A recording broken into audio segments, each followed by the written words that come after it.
Il y a des moyens, il y a eu la proposition qui a été faite au Parlement de voter la loi Zucman, mais il n'y a pas que ce texte-là. Au Sénat, nous avons, avec le groupe communiste, travaillé sur une commission d'enquête et le rapport a été publié au début juillet et on découvre et on comprend qu'aujourd'hui en France, il y a, par exemple pour l'année 2023, 211 milliards d'euros qui ont été accordés aux grandes entreprises sans contrôle, sans condition et de façon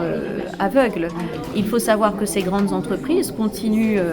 de faire des bénéfices, continuent de distribuer des dividendes à leurs actionnaires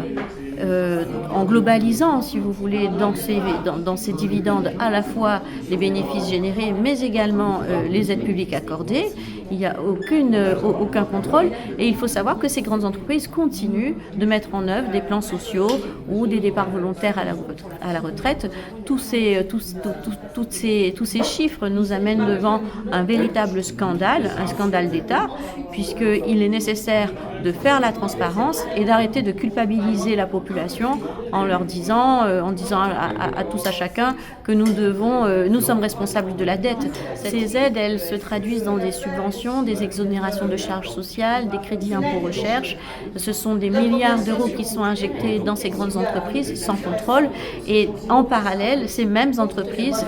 annoncent chaque année des plans sociaux, des départs à la retraite volontaires, continuent de licencier des gens et même, alors le scandale Michelin, on en a entendu parler, il a bénéficié de subventions pour investir dans des machines,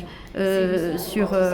des machines qui devaient installer en France et ensuite ces machines ont été délocalisées et il a fermé les sites, générant ainsi de nombreux licenciements.